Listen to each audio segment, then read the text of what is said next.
I understand what you're saying, but for our viewers, simply put, what is the problem with the traceability Yeah, law? yeah, Why is it a yes, problem? I'm going to.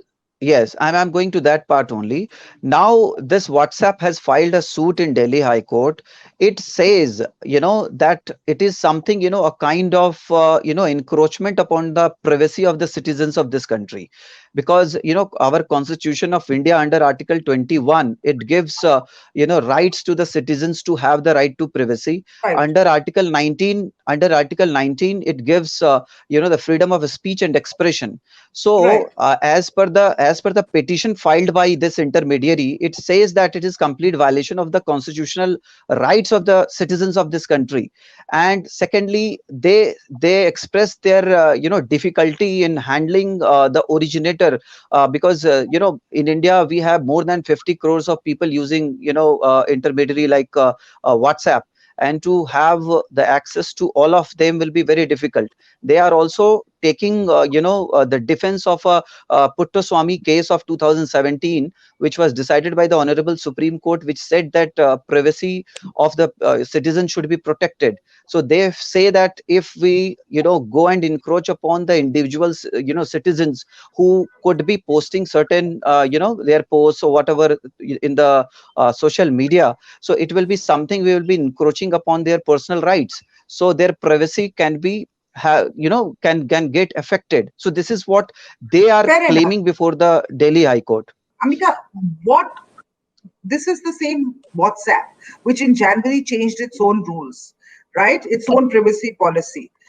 In hindsight, when you look at their own privacy policy, what they did in January, and how they are actually forcing everybody in India to adhere to that privacy policy, when you balance out, is the privacy policy, WhatsApp's own privacy policy, is that more problematic for the user? Because I'm not talking about WhatsApp or the government. I'm talking about the user, people like you and me who use these platforms. Right. What is more problematic? Is the government's mandate via the IT rules, more problematic? That if there is a problem, or if there's an inflammatory or a problem message, that you sort of tell us what the origin is, or is it more problematic what WhatsApp is doing in its own privacy policy, which is actually making your data available to various other outside users for advertising purposes? Aditi, I'm just going to break this into two. I think what you're talking on the privacy policy, that has more to do with our data being shared ahead with their group company, which is Facebook. So the concern why WhatsApp was able to do that in India is because we don't have a regime that governs such an act, unlike the EU, where there is proper governance rules, where WhatsApp would not have been able to introduce such a privacy policy. So I think that is a separate issue, and that is not to do with our chats data being going ahead. It's only our personal data. Where if you already have an account on Facebook, and if you're on WhatsApp, your data is anyway with Facebook. So that's one issue. The other issue which is happening now is on end-to-end encryption, where the issue is essentially that, and when you need to reach the originator, WhatsApp would ideally need to break their whole algorithm from the base, and only then can they be able to trace that originator of that one chat. So the question here will be: are you compromising the data of other users apart from the user targeted? So I think that is one of the main questions. The other question is that then are you forcing WhatsApp to redo their whole algorithm, their whole model in India?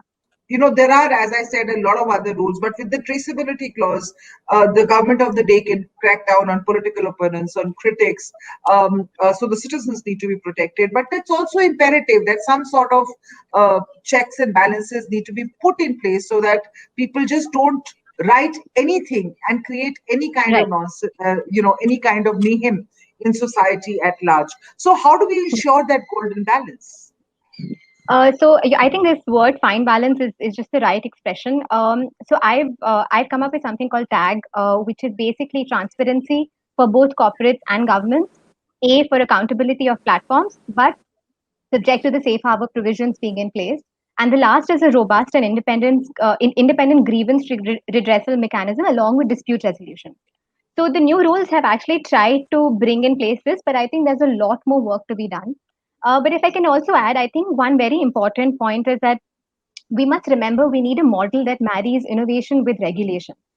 this sector is such that it's very dynamic. It'll always evolve, and there always need for for innovation.